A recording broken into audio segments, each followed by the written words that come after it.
asked something earlier just a second ago. Does she even know what socialism is?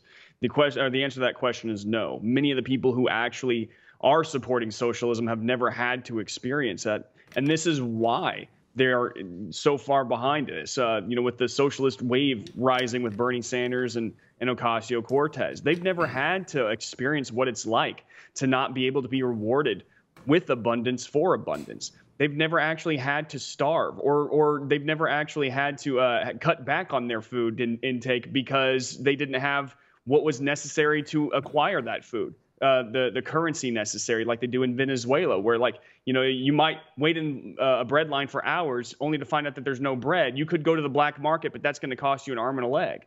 They have never had to experience that kind of thing. They've never had to face down the fact that they're getting sick and there is not enough medicine to go around because the people who are getting issued that medicine are considered more valuable to that society than they are.